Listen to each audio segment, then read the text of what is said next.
유능한 인재로 인정을 받았던 이 건축가 한 사람이 이제 평생토록 그 회사에서 일을 하고 은퇴할 때를 맞이하게 되었습니다. 하루는 회사 대표가 이 건축가를 불러서 은퇴하기 전에 전원주택 한 채를 잘 지어달라고 그렇게 부탁을 했습니다. 회사 대표의 부탁이었기 때문에 이 건축가는 이제 마지막 집을 짓기를 시작했습니다.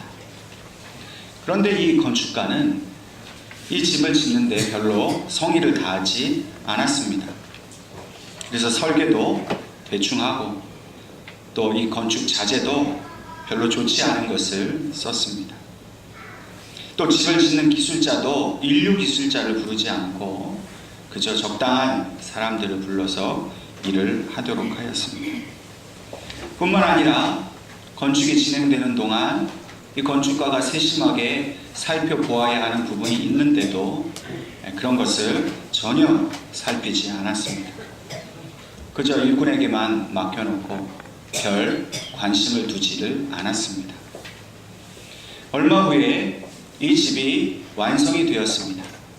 집이 완성되었다는 소식을 들은 이 회사 대표가 건축가가 일하고 있는 사무실로 찾아왔습니다. 그리고는 이렇게 말했습니다. 이 집은 이제 당신 것입니다. 당신이 평생토록 우리 회사를 위해서 수고해 준 대가로 제가 당신에게 드리는 선물입니다. 이 말을 들은 건축가는 그만 굳어버리고 말았습니다. 입술로는 대표에게 집을 줘서 고맙다 인사는 했지만 속으로는 너무나 당황을 하였습니다. 자신에게 주는 선물인 줄 알았다면 가장 좋은 부지, 최고의 자재와 또 최고의 기술자를 불러서 가장 멋지고 좋은 집을 지었을 텐데 그렇게 속으로 후회를 했지만 그러나 이미 소용없는 일이었습니다. 성경은 흔히 우리의 믿음을 집을 짓는데 비유를 합니다. 내 집을 짓는다면, 내 믿음의 집을 짓는다면 우리는 허투루 그 집을 지을 수 없을 것입니다. 내가 살 집인데 제일 좋은 자리에 최고의 재료를 써서 집을 지을 것입니다.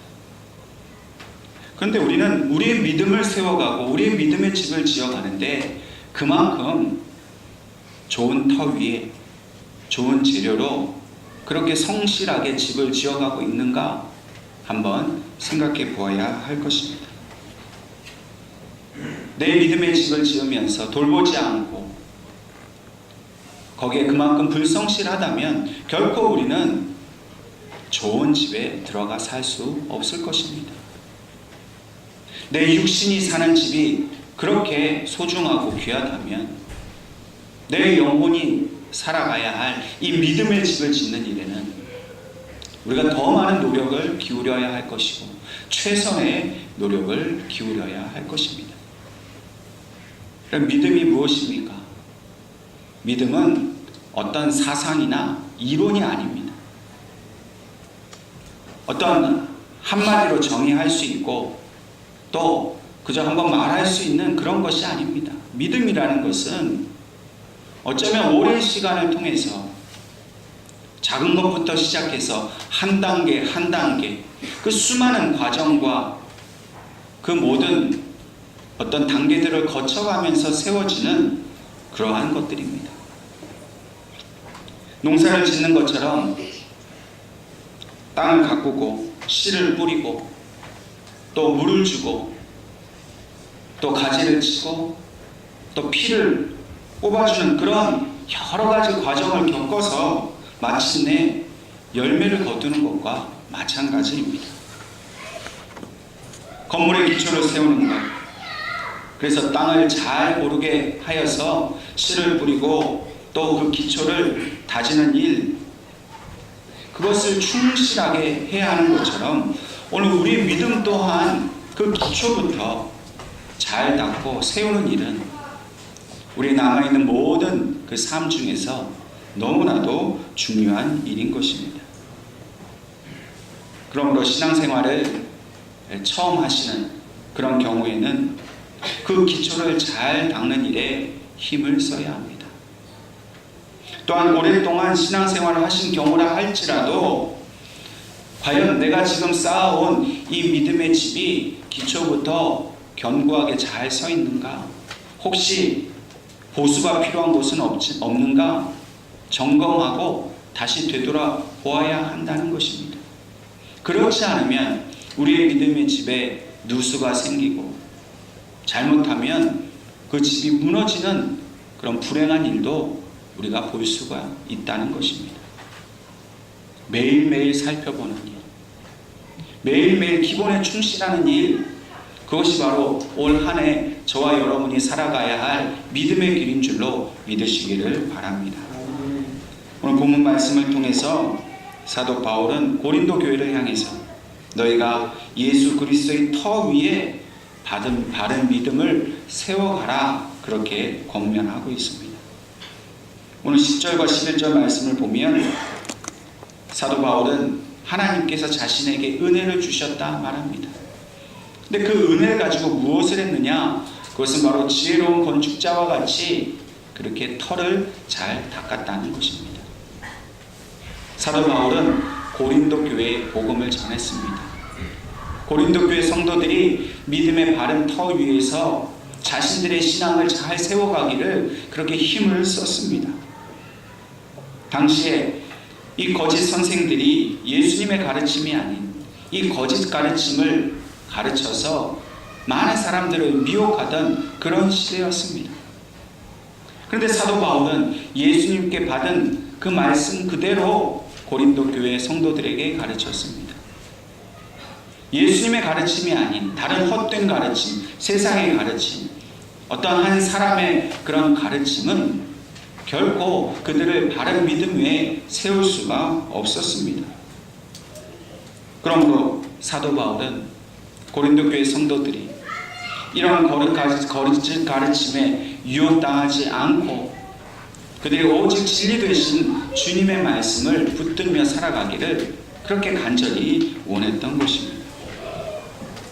오늘 우리도 그리스도 외에 다른 것 위에 믿음을 세우지 않아야 합니다. 예수님께서 하신 말씀, 또 보여주신 그 삶의 모범을 따라서만 우리는 살아가야 합니다. 많은 사람들이 자신의 생각이 옳다라고, 또 자신이 이해하고 있는 바가 옳다라고 그렇게 사람들을 가르치려고 합니다. 그러나 사람의 가르침은 결코 불완전합니다. 사람의 가르침은 진리에서 벗어날 확률이 매우 높습니다. 그렇기 때문에 우리는 분별을 해야 하고 예수님의 가르침보다 사람의 가르침을, 세상의 가르침을 따르지 않도록 늘 주의해야 하는 것입니다. 세상 사람이나 또한 믿음의 그 참된 것을 따라가지 않고 그렇게 외식하며 살아가는 그런 사람들은 사실 예수님 외에 다른 것을 자신의 삶의 기초로 삼고 있습니다. 그것은 바로 물질이고 성공하고자 하는 마음이고 또 세상의 즐거움을 추구하고자 하는 그런 마음입니다. 겉으로는 믿음이 좋은 것 같아 보이고 성실하게 신앙생활하는 것 같지만 자세히 들여다보면 그의 삶의 기초가 결코 예수님이 아닌 것을 우리는 분명히 발견할 수 있습니다. 이렇게 거짓된 것, 헛된 것을 기초로 삼고 살아가는 사람들은 언젠가는 그의 삶이 반드시 무너지게 되어 있습니다. 그저 외형으로 잘 믿는 것처럼 보이지만 시험이 닥치고 어려움이 닥치면 언제 그렇게 잘 믿었냐 싶게 하나님을 거부하고 하나님을 원망하고 떠나가는 경우를 우리는 얼마든지 찾아볼 수 있습니다. 세상에서 잘 될 것만을 기대하고 세상에서 주는 그런 유익과 즐거움만 바라보는 사람은 언젠가는 그 즐거움이 떠나가고 그 시험이 오고 어려움이 오면 자신의 욕망을 채우지 못하고 그렇게 하나님께 대해 오히려 실망하고 하나님을 떠나게 된다는 것입니다. 우리는 때로 고난을 만납니다. 어려움을 만납니다. 그러나 우리가 견고한 이 예수님의 향한 믿음 위에 이 터 위에 믿음을 세우면 결코 우리는 무너지지 않습니다. 헛된 것을 쫓아가는 사람은 금방 그 허무함에 빠지지만, 그러나 우리가 참되고 진실한 예수님의 말씀을 쫓아 살아가는 한 어떤 세상의 시련이 와도 결코 우리는 무너지지 않습니다. 아무리 좋은 건물, 비싸고 화려해 보이는 건물도 기초가 흔들려 버리면 결국 그 건물은 무너지고 말 것입니다. 우리가 보기에 참 화려하고 멋진 삶을 사는 사람이 있다 할지라도 그 삶이 예수 그리스도를 향한 믿음의 터 위에 서 있지 않으면 그 화려하고 멋진 삶도 언젠가는 허무하게 무너지고 말 것입니다. 그러므로 오늘 저와 여러분이 이 예배를 통해서, 이 한 해를 통해 우리는 더욱더 믿음의 기초를 예수님께 두고 그 기초를 온전히 의지하면서 살아가기로 결단할 수 있기를 바랍니다. 그러므로 오늘 우리가 예수 그리스도를 믿음의 기초로 삼는다는 것은 구체적으로 무엇을 말하는 것일까요? 그것은 먼저 우리의 모든 삶의 우선순위를 예수님께 둔다는 것을 말합니다. 또한 우리가 어떤 일을 판단하고 추진하고 또 계획하며 나아갈 때마다 그 모든 기준을 예수님의 말씀에 둔다는 것을 말하는 것입니다. 우리가 무엇을 하든지 가장 중요하게 생각해야 할 것은 내가 하는 말이나 행동이 예수님의 말씀을 따르고 있는가 그렇지 아니하는가를 생각하는 것입니다. 그래서 우리 모든 삶의 그 초점이 오직 예수님의 가르침에만 맞춰져 있어야 한다는 것입니다. 오래전에 예수라면 어떻게 할 것인가 라는 책이 베스트셀러가 된 적이 있습니다. 물론 이 책은 지금까지도 이 세계의 모든 그리스도인들에게 사랑받고 있고 많이 읽혀지는 그런 책입니다. 이 예수라면 어떻게 할 것인가 라는 책의 저자인 찰스 쉘돈이라는 분은 목사님입니다. 이분이 목회를 하면서 이 자기 살고 있는 지역을 살펴보니까 많은 노동자들이 어렵고 힘들게 살아가는 모습이 그렇게 보였습니다. 그러다가 하루는 그 실직한 노동자처럼 이 목사님이 분장을 하고 사람들을 찾아다녔습니다.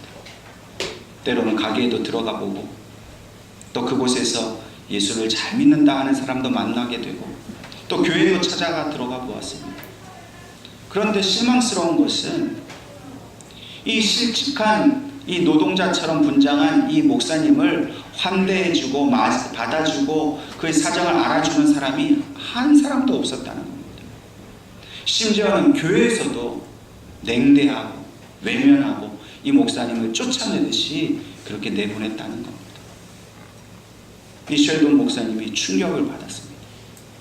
어떻게 예수를 믿는다면서 또 하나님을 섬긴다는 교회가 이렇게 약한 사람을 외면하고 내칠 수가 있는가? 집으로 돌아와서 큰 고민 가운데 묵상하며 기도하는 중에 이 이야기를 책으로 쓸 마음이 생겼습니다. 그래서 이 쉘돈 목사님이 자신의 경험을 바탕으로 해서 이 예수라면 어떻게 할 것인가 라는 책을 씁니다. 이 책은 실직한 인쇄공이 교회를 찾아오는 장면에서 시작을 하고 있습니다. 그 교회 옆에 붙어있던 목사님의 사택을 이 실직자가 문을 두드리게 되는데 이 교회 목사님이 설교 준비를 하기 위해 너무나 바쁘다는 핑계로 이 실직자를 받아들이지 않았습니다. 외면하고 그냥 가도록 했습니다. 다음날 이 실직자는 교회 앞에서 죽은 채로 발견됐습니다.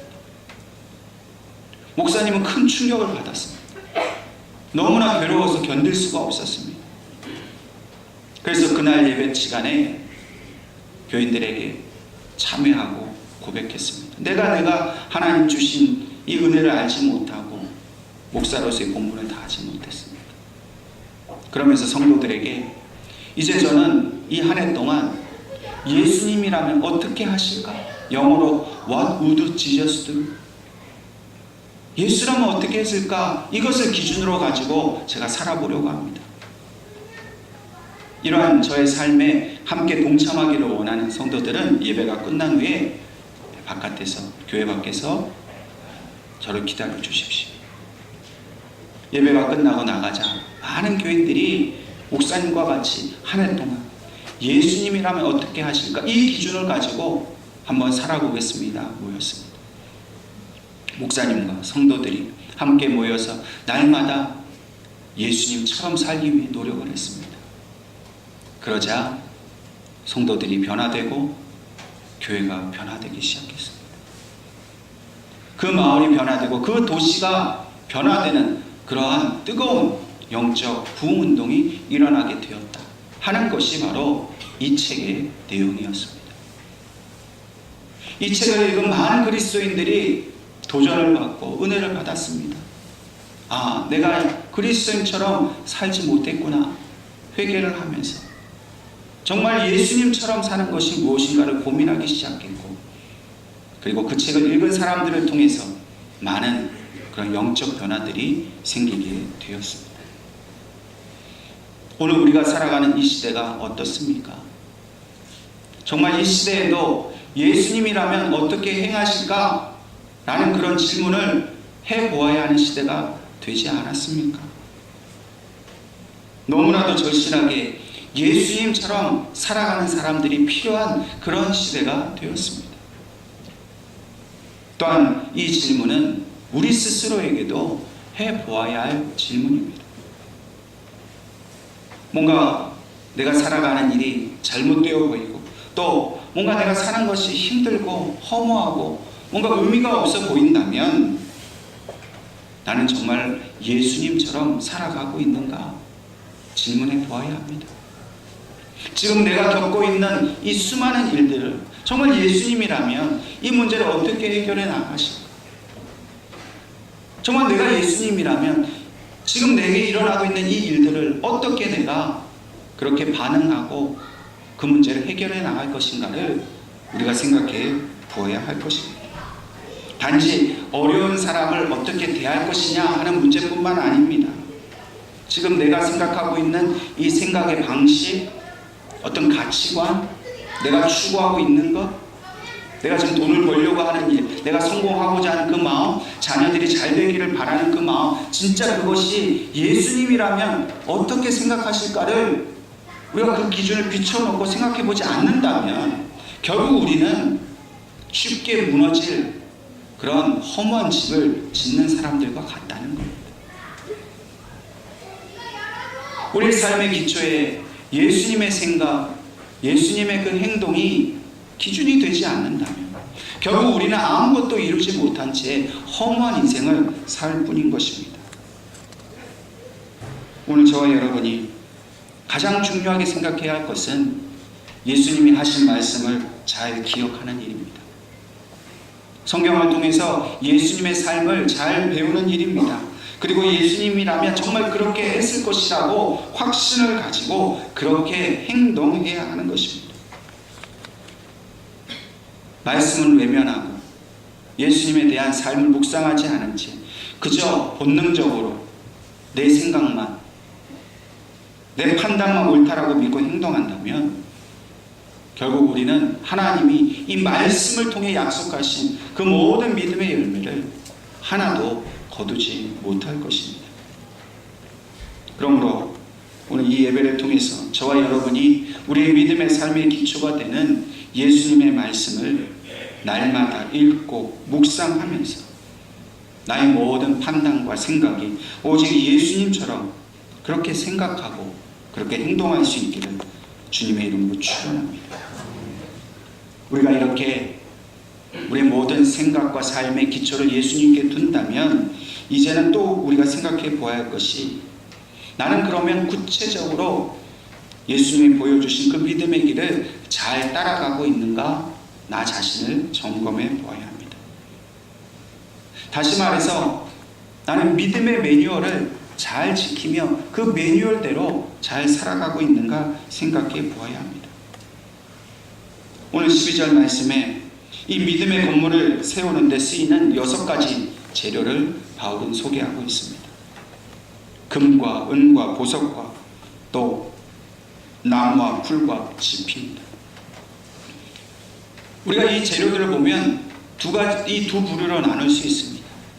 금, 은, 보석은 매우 비싸고 고급진 그런 재료입니다. 나무나 풀이나 짚은 아주 하찮은 것입니다. 누구나 다 이런 재료들로 믿음의 집을 짓게 된다는 겁니다. 그런데 금과 은과 보석으로 짓는다는 것은 다른 사람들이 보기에 아주 멋지고 화려한 집을 짓는다, 그런 의미가 아닙니다. 그런데도 우리는 자기의 믿음 생활이 다른 사람들에게 멋지게 보이려고 그렇게 외형적인 노력만 기울입니다. 다른 사람이 좋은 집, 좋은 차 타면 우리 부러워하지요. 근데 그 부러워한 시선을 즐기는 사람들이 있습니다. 자랑하고 싶어하는 마음이 있습니다. 오늘 사도 바울은 그렇게 자랑할 만한 멋지고 화려한 집을 지으라는 게 아닙니다. 이 두 부류의 재료의 본성은 뭐냐면 얼마나 불에 더 잘 견딜 수 있느냐 하는 겁니다. 어떤 시험이 와도 어떤 고난이 와도 견딜 수 있는 그런 견고한 믿음의 집을 지으라는 것이 바로 주님의 교훈입니다. 이 불은 장차 임할 심판을 말합니다. 반드시 주님은 이 땅에 오셔서 그 마지막 날에 심판하십니다.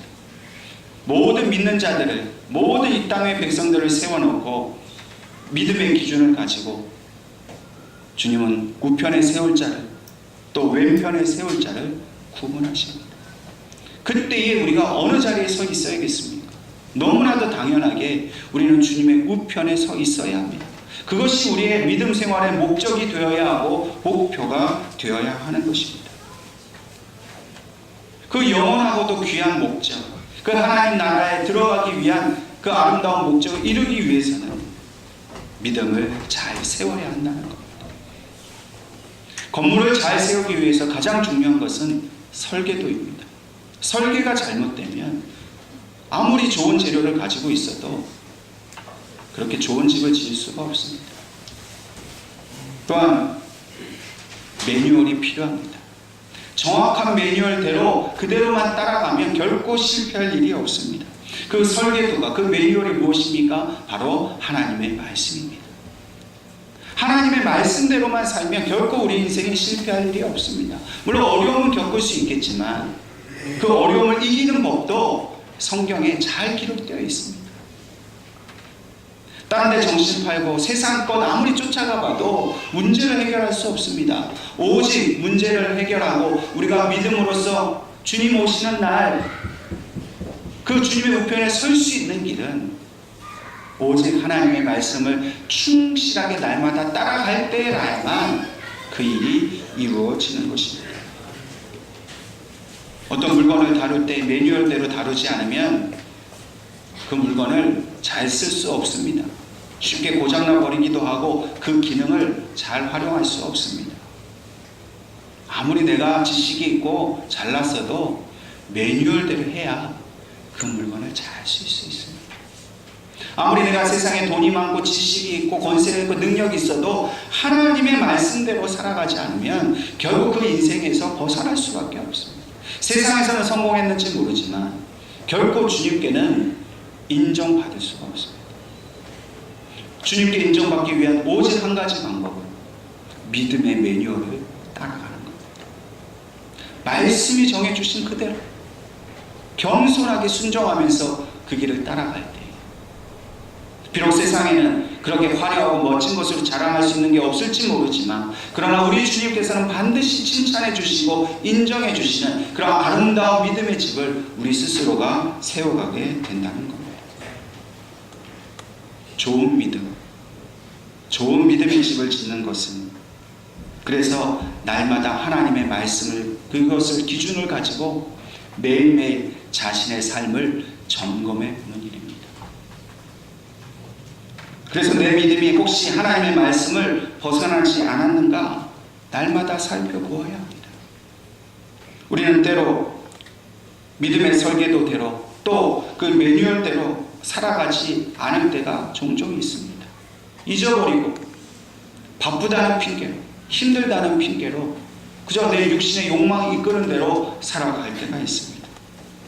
그러나 우리 이 예배를 통해서 우리의 그런 모습들을 즉각적으로 발견하고 그것을 수정해야 합니다. 고쳐나가야 합니다. 다시 원래 그 믿음의 궤도로 우리가 돌아가야 합니다. 내가 곁길로 지금 빠져 있다면, 세상의 욕심과 욕망을 따라가고 있다면 그 길에서 돌아서서 주님을 따르는 그 믿음의 길로 저와 여러분이 가야 될 줄로 믿으시기를 바랍니다.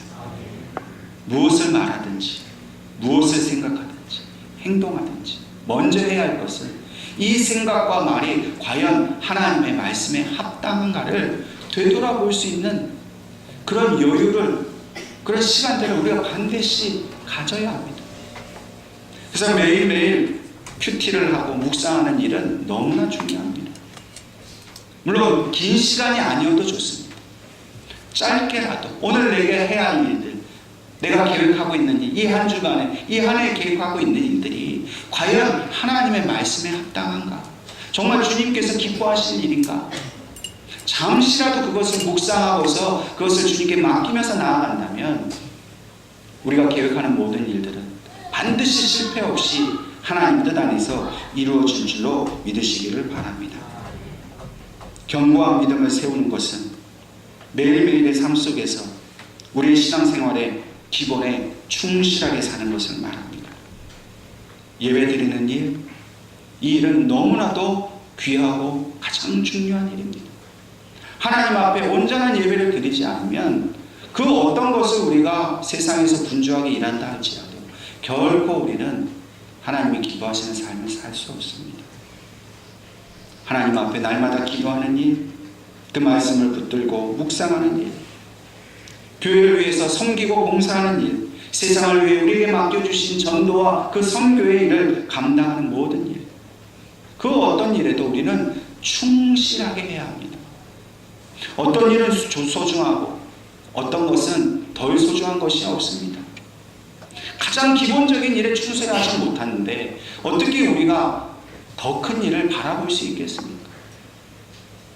하나님을 기쁘시게 하는 일, 하나님이 주신 은혜에 대해서 우리가 성실하게 믿음 생활을 하지 않으면 어떻게 하나님이 주실 그 놀라운 축복을 바라보실 수가 있겠습니까? 일상적인 영성을, 일상적인 날마다의 자기의 그 믿음을 잘 돌보지 않고 어떤 한 번의 믿음이 생기기를 바라는 것은 매우 잘못된 생각입니다. 세상 사람들 중에도 하루하루 성실하게 일하면서 돈을 모으고 아끼면서 그렇게 살아가기보다는 한탕주의에 빠져서 한 번에 큰 돈을 벌려고 그런 욕심을 가지고 사는 사람들이 얼마나 많은지 모릅니다.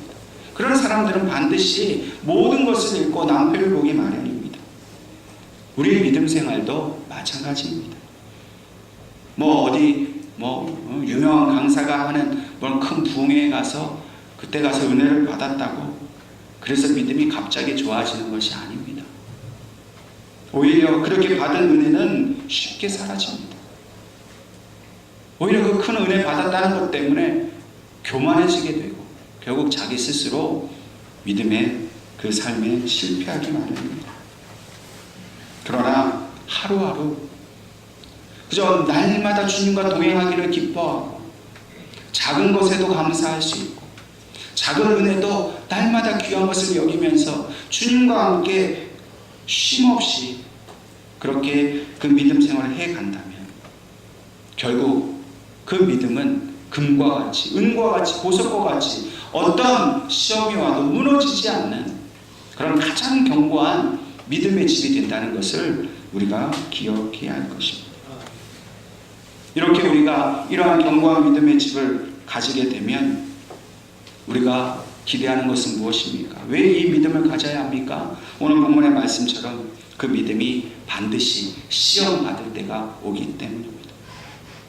오늘 13절 말씀에 우리의 믿음의 공적이 불로 시험받을 때가 받을 그날이 올 것이라고 분명히 말씀합니다.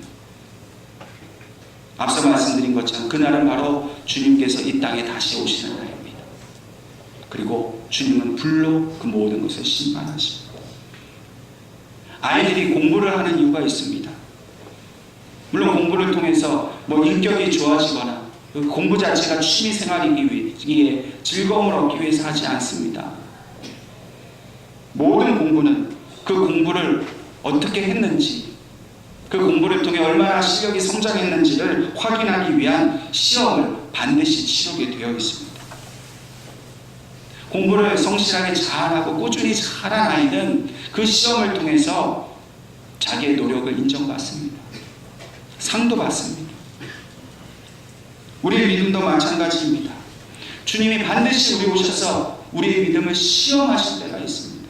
여러분, 우리 믿는 게 그냥 믿는 게 하나의 그냥 밥 먹는 것처럼 일상적인 일이 아닙니다. 여러분, 아이들이 시험 때가 되고 그 본문이 정해지고 시험 날짜가 정해지면 어떻게 합니까? 모든 신경과 역량을 다 시험 보는 일에 집중합니다. 여러분, 우리에게 분명히 시험 치는 날이 있는데 공부도 안 하고 그냥 놀 수만 없잖아요. 그렇게 놀다 보면 반드시 그 시험에 실패하게 되어 있어요. 그럼 세상 시험은 실패해도 다음 기회가 있지만 주님이 오셔서 이 땅에 오셔서 우리에게 주시는 그 시험은 실패하면 그날로 끝입니다. 다시 기회가 없습니다. 그렇기 때문에 저와 여러분은 오직 그날에 우리에게 불로 임할 그 시험을 대비하고 준비하는 믿음의 삶을 살아야 된다는 거예요. 여러분, 우리 인생 두 번 살지 않습니다. 이번 생에는 내가 바쁘고 이렇게 힘들어서 지금 믿음 생활 못했지만 다음 생에는 잘하리라. 어리석은 생각입니다. 한 번밖에 없어요.